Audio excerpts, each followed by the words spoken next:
Bonjour Philippe.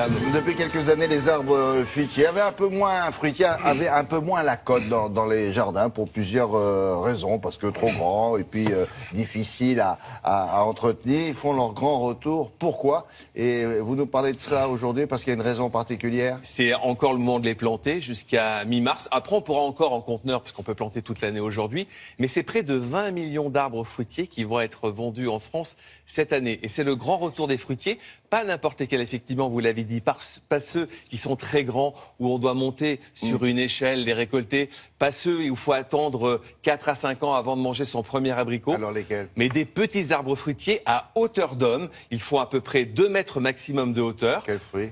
Pommes, poires, tous les fruits que l'on peut trouver actuellement dans ce jardin. Ils sont taillés de façon particulière, en U, en double U. On va voir ça dans quelques instants. C'est des arbres fruitiers assez pratiques, assez faciles. Ils se mettent dans des petits jardins, donc ce qui correspond aujourd'hui vraiment à la tendance du marché du jardin. Ils se mettent sur nos balcons, dans des grands pots, et nous permet d'avoir une récolte dès la plantation. C'est-à-dire que vous allez les planter maintenant, et vous allez avoir une récolte à l'automne, des pommes, des poires, etc. Il y a des cerisiers petits comme ça, non? Il y a des petits cerisiers aussi qui sont taillés à taille basse, et effectivement, et que l'on peut même avoir en pot, des petits abricotiers. Aujourd'hui, on trouve toute une gamme de fruitiers comme ça. C'est pour ça qu'ils reviennent en force cette année en jardinerie. Il y a une progression de 4 à 5%, ce qui est énorme dans ce secteur-là. Et puis également, on a aussi observé un grand retour des vieilles variétés, c'est-à-dire des variétés qui avaient du goût, un peu comme les légumes aujourd'hui que les grands chefs cuisiniers cuisinent. Eh bien, des vieilles variétés de pommes cabossées, un petit peu tendance des pommes géantes qu'on avait oubliées, qui font à peu près 30 cm jusqu'à 30 cm de diamètre, et que des grands chefs de cuisine apprécient particulièrement pour justement faire voyager leurs hôtes dans différents goûts et fragrances et saveurs. Alors, c'est pas forcément des fruits qui sont normés, comme on voit en grande surface, mais des fruits tout à fait exceptionnels. Tour d'horizon de ces nouveaux arbres fruitiers.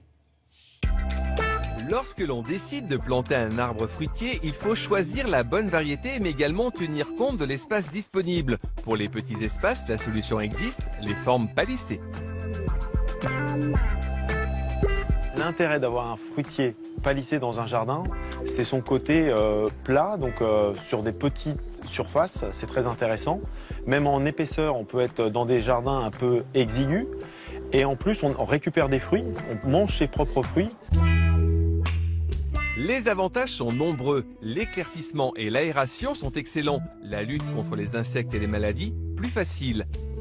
La taille de fructification est plus simple et la couverture en fruits plus dense. L'hiver, c'est extrêmement graphique, c'est esthétique, parce qu'on a une présence et ça délimite exactement un jardin. Alors comment bien différencier bourgeon à bois et bourgeon à fleurs?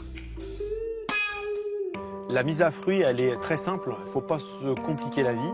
On taille 2 fois l'été, on réduit le volume foliaire, et une fois en hiver, en sortie d'hiver, on attend que le bourgeon grossit. Comme ça, on peut déterminer ce qui est à fruits ou à bois. Donc un gros bourgeon bien rond au mois de février, c'est un fruit. Et un bourgeon bien pointu petit, c'est à bois. Et si vous redécouvriez les bienfaits des poires anciennes, plus résistantes et plus goûteuses?